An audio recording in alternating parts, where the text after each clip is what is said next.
Assalamualaikum warahmatullahi wabarakatuh. Selamat datang ke channel Ayah Azmi. Saya Cikgu Ayah Azmi, Cikgu Sains anda.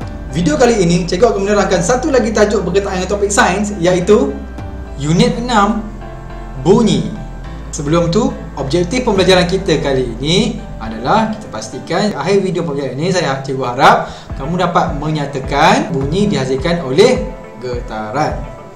Bagi siapa-siapa yang terlepas dengan video-video pembelajaran cikgu yang lepas, boleh klik di link di atas untuk terus akses kepada video-video tersebut. Selepas selesai saja kamu tonton video pembelajaran ini, kamu boleh terus jawab soalan uji minda yang cikgu sediakan pada link di description video di bawah. Tapi soalan itu ada passwordnya yang mana kamu perlu tonton video ini sampai habis. InsyaAllah kamu jumpa password tersebut.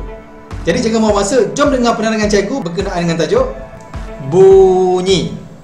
Apakah bunyi yang dapat kamu perhatikan di bawah ni? Okey. Di bawah ini ada satu situasi di luar sebuah kedai. Okey, ada kereta, ada orang sedang bermain gitar, ada perempuan sedang menjawab telefon, ada yang sedang mempromosi jualan, ada kucing, okey, ada burung. Kita tengok, perhatikan ya. Okey, ada seorang penyanyi ni bermain gitar, dia menghasilkan bunyi, mengeluarkan suara ni ada bunyi. Nampak? Dia main gitar, dia mengeluarkan alunan muzik. Ini juga adalah bunyi. Tengok kucing ini pula, kucing miau-miau ini menghasilkan bunyi. Kita dapat dengar. Pin-pin ini bunyi kereta ni membunyikan horn kepada orang yang sedang jalan kaki ni kan, menghasilkan bunyi juga. Penjual kedai ni promosi kedai dia, mari-mari, menghasilkan bunyi juga. Okey, jadi semua aktiviti di dalam gambar ini adalah situasi di mana aktiviti yang menghasilkan bunyi. Tidak lupa juga tengok ni, burung ni berbunyi ya. Kur kur kur, burung merpati ni. Semua aktiviti ini menghasilkan bunyi. Okey. Apa itu bunyi? Okey, bunyi adalah, bagi siapa-siapa yang belum subscribe channel cikgu ni, sila subscribe sekarang untuk terus dapatkan video-video terbaru daripada cikgu setiap minggu. Itu bentuk tenaga. Jadi, macam mana bunyi ini dihasilkan? Okey, mari kita tengok pembelajaran yang seterusnya. Tengok ni ya. Getaran dan bunyi. Okey. Faris dan rakan-rakannya membuat persembahan pancaragam di sekolah. Perhatikan situasi di bawah ni. Okey. Sebuah kumpulan pancaragam. Pancaragam ini ada alat muzik kan. Jadi kumpulan pancaragam mempunyai pelbagai alat muzik ya. Ada seruling, ada gitar, ada xylophone, ada drum, okey. Ada bermacam-macam alat muzik yang menghasilkan pelbagai bunyi. Baik, kita tengok ini. Apabila seruling ditiup, udara dalam seruling bergetar. Okey, ini melalui tiupan menghasilkan bunyi juga. Okey, tengok ni. Partikel-partikel udara ini melanggar dinding-dinding seruling ini, lalu dia menghasilkan bunyi disebabkan udara dalam tu bergetar. Okey, baik, itulah bunyi seruling dihasilkan. Seterusnya kita tengok petikan ataupun gesekan juga menghasilkan bunyi. Untuk kes ini, tengok tali yang dipetik atau digesek bergetar juga. Ini tali ini bergetar. Apabila tali ini dipetik atau digesek, dia bergetar menghasilkan bunyi.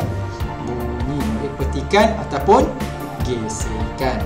Seterusnya, contoh yang seterusnya kita tengok melalui tepukan juga bunyi boleh dihasilkan. Kepingan simbal bergetar apabila ditepuk. Apa itu simbal? Okey, simbal ini, permainan ini ya, alat muzik ini apabila dia diketuk ataupun ditepuk, dia bergetar lalu menghasilkan bunyi. Jadi melalui tepukan bunyi boleh dihasilkan.